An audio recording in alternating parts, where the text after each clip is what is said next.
자, 그럼 우리 첫 번째 강의에 들어가 볼까요? 첫 번째 강의는 비주얼 스튜디오 커뮤니티 에디션을 설치하는 것입니다. 만약에 아래 한글 문서를 작성하기 위해서 우리는 무엇이 필요할까요? 네, 맞습니다. 아래 한글 문서가 프로그램이 필요하죠. MS 오피스 프로그램이 있어야만 워드 작업이나 엑셀 작업이나 파워포인트 작업을 할 수가 있습니다. 자, 그러면 우리가 프로그래밍을 하기 위해서는 무엇이 필요할까요? 아래 한글이나 MS 오피스 역할을 담당할 수 있는 소프트웨어가 필요합니다. 보통 그런 것들을 우리는 개발 도구라고 이야기를 합니다. 전 세계에서 만들어 놓은 개발 도구 중에서 가장 훌륭한 것이 비주얼 스튜디오입니다. 비주얼 스튜디오는 마이크로소프트에서 만든 프로그램 개발 도구입니다. 자, 우리가 C# 프로그래밍을 공부하기 위해서 비주얼 스튜디오가 필요한데 오늘은 그 개발 도구인 비주얼 스튜디오를 설치해 보도록 하겠습니다. 먼저 광수 생각입니다. 광수 생각에서 이렇게 이야기를 하네요. 사람들이 제게 말했습니다. 그릇이 작아, 그릇이 작아. 그런데 양념을 담았더니 세상을 담기에는 부족하지만 그 양념을 담기에는 충분한 크기였죠. 사람들이 사람을 평가할 때 보통 그릇이라는 표현을 많이 하기도 합니다.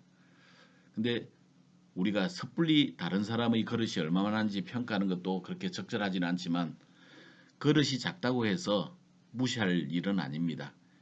그릇의 크기대로 그분에게 맞는 역할이 있을 수가 있기 때문입니다. 우리가 경계를 해야 될 것은 그릇의 크기가 아니라 그 그릇에 담겨 있는 내용물이 무엇이냐가 중요한 법입니다.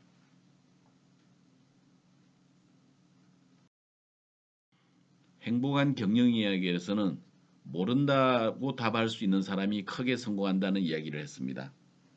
사실 성인의 나이에서 내가 무엇에 대해서 모른다고 이야기하는 것은 그렇게 쉬운 일은 아닙니다. 근데 잘 모르는 일은 모른다고 말해야 하는 거죠. 모른다고 말할 수 있는 것은 사실 어떻게 보면 큰 용기가 필요합니다. 모른다고 이야기를 할 수 있는 사람은 솔직한 사람이기도 하지요. 그리고 또 용기 있는 사람이기도 합니다. 그래서 우리가 잘 모르는 게 있으면 모른다고 답하면 주위에서 도와줄 수 있는 많은 사람들이 생길 겁니다. 그런 사람이 크게 성공할 수 있는 사람입니다.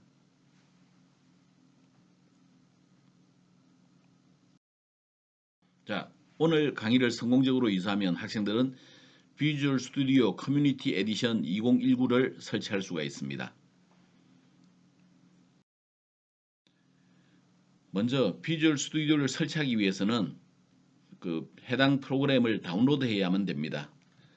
다운로드하는 위치는 마이크로소프트에서 별도의 사이트를 하나 만들어 뒀는데 www.visualstudio.com이라고 하는 사이트입니다. 여기에 KO는 코리아 한글로 되어 있는 사이트를 뜻하고 VS는 비주얼 스튜디오의 약자입니다. 그리고 What's New는 새로운 것이 무엇인가라고 묻는 거죠. 자, 이 위치에 가면 최신의 비주얼 스튜디오를 다운로드 받을 수 있습니다.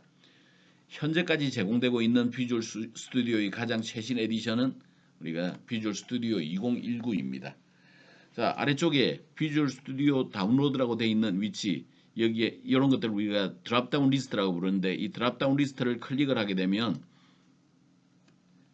이런 드랍다운 리스트가 펼쳐지게 됩니다. 우리는 비주얼 스튜디오 중에서 커뮤니티 에디션 2019 에디션을 다운로드 할 것입니다. 2019 커뮤니티 에디션의 경우에는 우리가 무료로 다운로드를 받을 수 있고 무료로 사용할 수가 있습니다. 그러나 프로페셔널이나 엔터프라이즈 같은 경우에는 유료이기 때문에 다운로드는 무료로 할 수 있지만 일정한 시간이 지나게 되면 더 이상 사용할 수가 없게 되어 있습니다. 프로페셔널 에디션은 전문가가 쓸 수 있는 용도라고 하는데 커뮤니티 에디션과 아주 다르지는 않습니다. 그리고 엔터프라이즈 에디션은 기업에서 사용할 수 있는 팀 활동이나 이런 것까지 할 수 있는 그런 에디션입니다. 현재 우리가 수업에 이용하는 데 있어서는 커뮤니티 에디션이면 충분합니다. 커뮤니티 에디션을 클릭을 하게 되면 사이트 위치가 비주얼 스튜디오를 다운로드 해주셔서 감사합니다 하는 그 얘기들이 나오고 잠시 후에 다운로드가 시작이 될 겁니다. 다운로드가 시작이 될 경우에는 아래쪽에 다운로드가 시작되고 있음을 보여주는 창이 나타나게 될 겁니다. 만약에 나타나지 않으면 잠깐 기다려주면 되겠습니다. 현재 이 설치 파일의 경우에는 덩치가 사이즈가 그렇게 크지 않기 때문에 다운로드 하는데 크게 오랜 시간이 걸리지는 않습니다.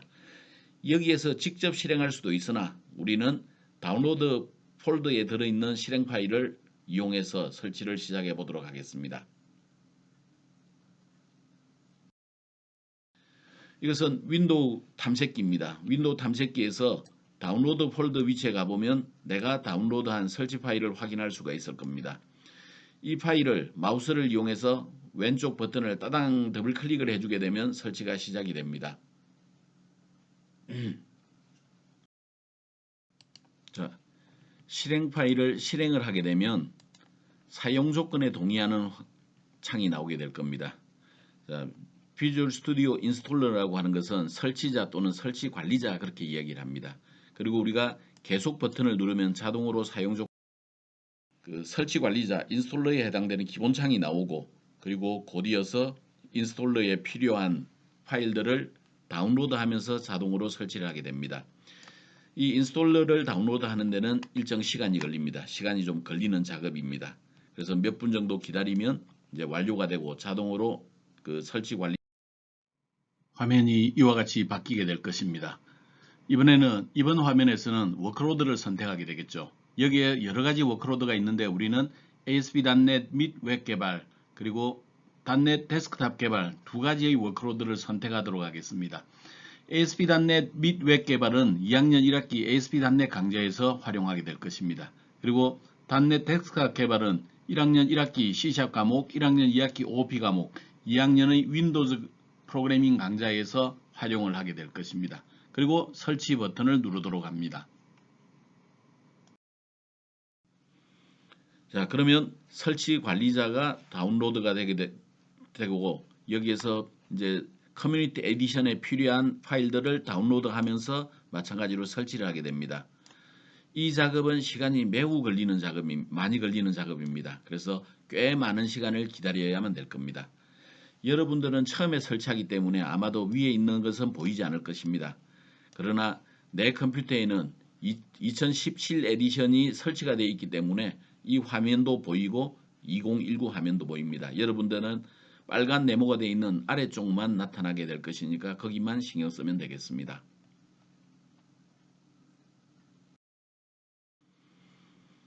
자, 한참 기다리고 나면 설치가 완료되고 인스톨러가 이제는 완성이 됐을 때는 화면의 모습이 여기 있는 것처럼 이제 그 내용이 실행을 할 수 있는 그런 형태로 바뀌게 됩니다.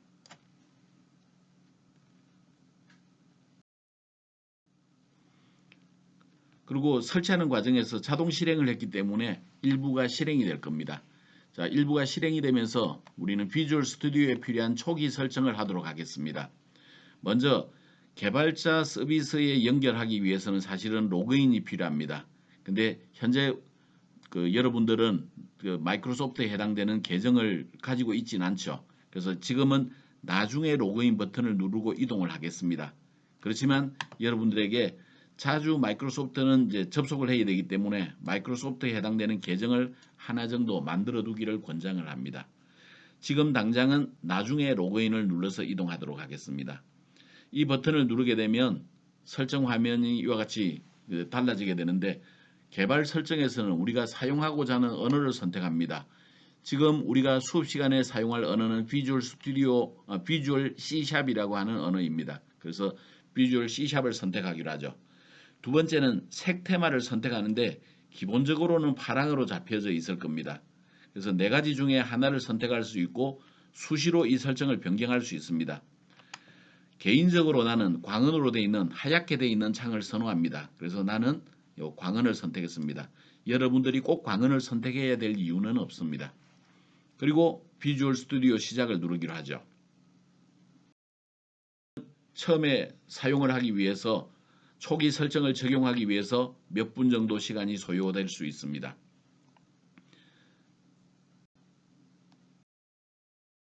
그리고 이제 그 비주얼 스튜디오를 이제 작업을 시작할 수 있는 이 화면이 뜨게 됩니다. 근데 설치하면서 실행이 된 건데 보통은 우리가 이 화면을 다른 형태로 봐야 합니다. 그래서 일단 우리는 요 시작을 종료하고 그런 다음에 평상시 하는 형태로 시작을 해보도록 하겠습니다. 그래서 우측 상단에 있는 X를 통해서 이제 그 실행되어 있는 비주얼 스튜디오에서 빠져나가도록 하겠습니다. 내가 작업을 하기 위해서는 비주얼 스튜디오를 실행을 해야 되는데 이게 이 비주얼 스튜디오는 좌측 하단에 있는 윈도우 키를 누르게 되면 여기 비주얼 스튜디오 2019를 찾아볼 수가 있을 겁니다. 비주얼 스튜디오 2019를 클릭을 하게 되면 기본적으로 우리가 그 비주얼 스튜디오를 실행을 할 수 있습니다. 이런 비주얼 스튜디오라고 하는 것을 우리는 IDE 통합 개발 환경이라고 부르기도 합니다. IDE에 대해서는 잠시 후에 다시 한 번 더 설명하도록 하겠습니다. 자, 그러면 로딩하는 시간이 필요한데 약간의 시간이 소요가 될 것입니다. 이 로딩 과정을 거치게 되면 이제 시작 플랫폼을 선택을 할 수 있습니다. 시작 플랫폼에서 내가 기존에 작업하던 게 있었으면 아래쪽에 최근 파일 열기에서 여기에 있는 목록을 선택을 해줄 수도 있습니다. 또한 프로젝트나 솔루션 열기를 이용을 할 수도 있고 로컬 폴더를 열기를 할 수도 있고 새로운 프로젝트를 만들 수도 있습니다. 일단 현재 우리는 코드를 사용하지 않고 계속이라고 하는 이 항목을 선택하고 다음으로 이동하도록 하겠습니다. 자, 이 화면은 프로젝트가 생성된 화면입니다. 이 프로젝트가 생성되어 있는데 현재 보면 우리 이 작업 환경, 이 환경을 작업 환경이라고 하는데 우리가 관심을 가질 영역은 여기 있는 도구 상자, 중간에 있는 비어 있는 영역, 그리고 우측에 있는 솔루션 탐색기라고 하는 영역들입니다. 이 세 영역이 중요합니다. 자, 현재는 우리가 빈 솔루션 형태로 만들었기 때문에 솔루션 내부에 그 프로젝트를 만들어야 됩니다. 그래서 파일 메뉴를 누르게 되면 새로 만들기가 나오고 새로 만들기를 클릭을 하게 되면 오른쪽에 다시 메뉴가 나올 것입니다. 이런 메뉴들을 우리 컨텍스트 메뉴라고 이야기를 합니다. 거기서 우리는 이 프로젝트라고 하는 항목을 선택을 하겠습니다. 프로젝트를 선택할 때는 기본적으로 우리가 원하는 템플릿을 선택을 할 수 있습니다. 비주얼 스튜디오의 강점 중에 하나는 내가 어떤 작업을 하려면 그 작업에 대한 밑바탕을 그려준다는 거지요. 그 밑바탕, 기본 작업을 해놓는 것을 우리가 템플릿이라고 이야기를 합니다. 지금 우리는 그 중에서 빈 프로젝트라고 하는 얘를 선택을 하도록 하겠습니다. 나머지 영역들은 차후에 다시 좀 이야기해 보기로 하죠. 빈 프로젝트를 선택을 하고 하나가 빠졌군요. 언어를 C샵으로 선택을 하겠습니다. 그리고 우리 타겟 플랫폼을 윈도우로 선택을 하겠습니다. 그리고 빈 프로젝트를 선택을 하고 하죠.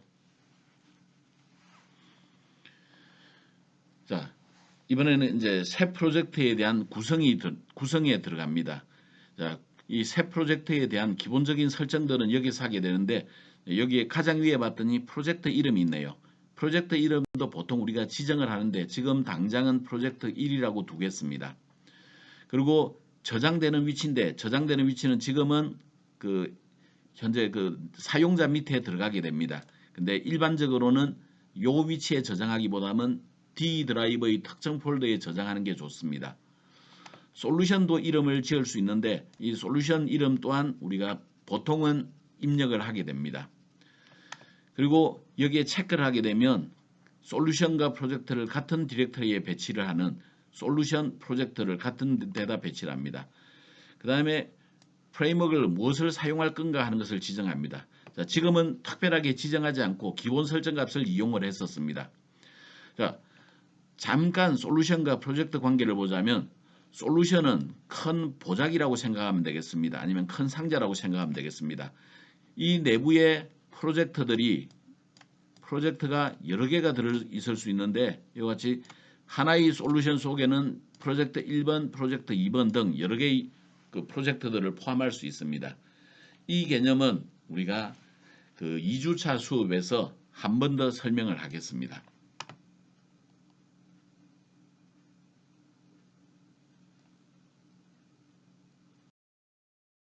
이 작업까지 마치게 되면 모양이 조금 달라져 있을 것입니다. 자, 여기에서 우리가 관심을 가질 영역은 도구상자, 여기 중간에 있는 화면, 작업 화면, 그리고 솔루션 탐색기, 그리고 속성창입니다. 이 내용은 계속해서 이야기를 하게 될 겁니다. 자, 지금은 여기 솔루션 탐색기라고 하는 것을 한번 좀 살펴보기로 하죠. 자, 솔루션은 앞 페이지에서 뭐라고 그랬죠? 상자와 같다 그랬죠. 상자 속에 프로젝트 1번, 프로젝트 2번이 포함이 되어 있다고 그랬습니다. 자, 여기에 우리는 여기에 프로젝트를 조금 전에 하나를 추가함으로써 프로젝트 1번이라고 하는 이름을 추가했습니다. 그리고 앞 페이지에서 솔루션 이름도 프로젝트 1이라고 했었죠. 그래서 프로젝트 1 솔루션 속에 프로젝트 1 솔루션 속에 프로젝트 1 프로젝트가 생겼습니다. 새로운 프로젝트를 추가를 하게 되면 이 위치에 나오겠죠. 자, 프로젝트는 만들어졌지만 안에 작업을 할 수 있는 내용들은 아무것도 없습니다. 그래서 우리 새로운 항목을 하나 추가해서 작업을 넣기로 하죠. 작업에 해당되는 항목들은 보통 프로젝트 속에 들어 있습니다. 그래서 솔루션 탐색기의 프로젝트 1번 위치, 이 위치에서 오른 마우스를 누릅니다. 오른 마우스를 누르면 이와 같은 팝업 메뉴가 나오게 될 겁니다. 그 중에서 추가를 선택하고 추가에 있는 새 항목을 선택을 하겠습니다. 프로젝트 1 오른 마우스 추가 새 항목. 자, 그러면 새 항목에 해당되는 템플릿을 선택을 할 수 있는데 지금 현재는 양식이라고 되어 있는 괄호 속에 윈도우즈 폼이라고 되어 있는 이 템플릿을 선택을 하겠습니다. 템플릿들이 어떤 역할을 하는지는 차후에 좀 더 자세히 설명을 하도록 하겠습니다. 지금은 그냥 윈도우즈 폼을 선택을 한다 그렇게 보기를 하죠. 또한 이 항목의 이름을 지정을 해야 되는데 지금 자동으로 붙여준 설정 값은 폼 1.cs라고 하는 값입니다. 일반적으로는 폼의 이름을 지정하지만 현재는 그냥 설정 값을 이용하기로 하죠. 그런 다음에 추가를 누르겠습니다.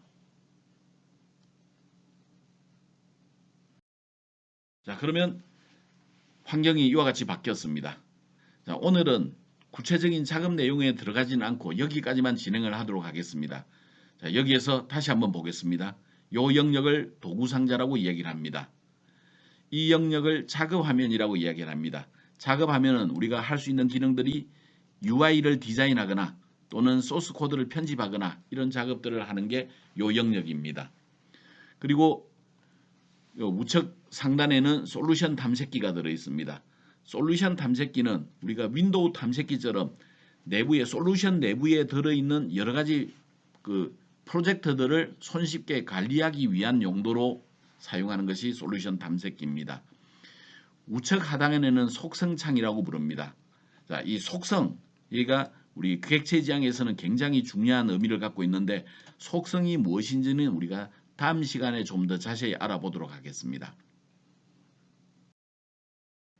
자, 개발 환경에 우리가 꼭 알아야 되는 것은 도구상자가 있다고 그랬죠. 이 도구상자는 UI 디자인을 하기 위한 컨트롤을 제공해 줍니다. 컨트롤, 이게 무슨 말이지? 걱정하지 않아도 됩니다. 2주차에 우리가 이 컨트롤이 어떤 게 있는지 어떻게 이용하는지 자세히 공부하게 될 겁니다. 솔루션 탐색기 우측 상단에 있었죠. 얘네들은 웹사이트 구성 요소를 탐색할 수 있는 내비게이션을 제공해 줍니다. 그래서 구성 요소를 더블 클릭하면 디자인 소스 창에 나타나게 되는 그런 역할을 합니다. 자, 속성 창이 있었죠. 우측 하단이었습니다. 얘네들은 객체의 속성을 편집해 주는 역할을 하게 됩니다. 그래서 이 속성은 우리가 다음 시간에 다시 공부한다고 그랬습니다. 자, 그리고 이런 개발 환경들을 우리 통합 개발 환경, 줄여서 IDE라고 부릅니다. IDE는 두 문자인데 Integrated Development Environment에서 딴 것입니다. 얘네들은 하나의 프로그램 안에서 프로그램 개발과 관련된 모든 작업을 수행할 수 있도록 해줍니다. 거기에 필요한 작업들은 소스 코드를 편집하는 작업, 빌드를 해주는 작업, 실행을 하는 작업, 디버깅을 하는 작업, 이 모든 것들을 한꺼번에 처리해 줄 수 있다는 의미에서 통합되어 있는 개발 환경이다. 그렇게 얘기를 합니다. 빌드라고 하는 개념은 사실은 우리가 필요한 개념이 되겠는데 이 빌드라고 하는 개념은 좀 간단하게 설명하고 차후에 다시 한번 하기로 하죠. 보통 C샵이라든지 이런 언어들은 고급 언어라고 이야기합니다. 이 고급이라고 하는 것은 우리가 그 인간을 기준으로 이야기했을 때 고급입니다. 사람이 이해하기 쉽다는 그 뜻이죠. 근데 이 고급 언어는 컴퓨터들은 절대로 이해할 수가 없습니다. 컴퓨터들은 기본적으로 기계어라고 부르는 그런 코드로 번역되어 있어야 됩니다. 기계어라고 하는 것은 0 또는 1로 구성이 되어 있는 이진수로 만들어진 언어를 기계어라고 합니다. 기계어는 사람 입장에서는 굉장히 힘들지만 컴퓨터 입장에서 이해할 수 있는 유일한 언어입니다. 따라서 우리는 고급 언어를 기계어로 바꿔주는 그런 작업을 거쳐야 되는데 그 작업을 우리가 빌드라고 이야기를 합니다. 빌드는 원래는 컴파일 과정과 링크 과정 이렇게 두 가지로 나눠져 있는데 요즘은 통칭 두 개를 묶어서 그냥 빌드라고 표현을 합니다. 그래서 빌드는 사람이 이해하기 쉬운 언어에서 기계가 이해할 수 있는 언어로 변환시켜주는 과정이다. 이렇게 이해하면 되겠습니다. 오늘 과제는 새 프로젝트 작업 화면을 캡처하여 담당 교수께 메시지로 전송하는 것입니다. 내 전화번호는 강의 소개 자료를 참고하면 되겠지요. 여러분들이 제출할 때는 학번과 성명을 꼭 기재를 해주기 바랍니다. 이것을 메시지로 만든 이유는 여러분들이 공부를 할 준비가 됐는지 설치 확인을 함과 동시에 여러분들의 전화번호를 등록하기 위한 목적입니다. 내가 여러분들의 전화번호를 알고 있으면 뭔가 필요한 사항이 있을 때 좀 더 빨리 여러분들에게 연락을 할 수가 있겠죠. 그래서 두 가지 목적으로 진행이 되니 여러분들이 꼭 메시지로 보내주시고 거기에 자기 학번 이름을 꼭 기재를 해주기 바랍니다. 여러분들이 1학기 때 현석열 교수님과 수업을 한 적이 있죠. 그리고 그때도 어쩌면 이 비주얼 스튜디오를 설치했을 수도 있습니다. 만약에 1학기에 여러분들 컴퓨터 속에 그 단내 데스크탑 개발 워크플로우에 해당되는 그 비주얼 스튜디오가 설치가 되어 있다면 그 화면을 캡처해서 보내더라도 문제가 없습니다. 그래서 1학기 설치 화면을 보내도 무방하다. 그렇게 다시 한번 강조합니다. 다음은 알아야 될 영어 단어이네요. 이 영어 단어는 우리 프로그래밍을 공부하는 데 있어서 굉장히 중요하다 그랬죠. 얘를 깜지로 작성하고 사진을 찍어서 우리 LMS의 과제란에다가 올려주면 되겠습니다. 자, 오늘 했던 내용을 잠깐 좀 살펴볼까요? 비주얼 스튜디오를 다운로드하고 설치하고 실행을 했습니다. 물론 아직 코드를 작성한 것은 아닙니다. 코드 작성은 이제 우리가 앞으로 계속해서 같이 공부해 볼 내용이 되겠지요. 자, 오늘 수업 듣느라 여러분들 고생 많았습니다. 질문이 생기면 여러분들 어떻게 하라고요? 미루지 말자. 질문을 미루지 않기 위해서 이용할 수 있는 방법은 SNS를 이용하거나 실시간 수업을 이용하거나 이렇게 해주면 됩니다. 여러분들이 미루지 말고 그때그때 잘 해결해 나가기를 기대하며 오늘 첫 번째 수업을 이제 마치도록 하겠습니다.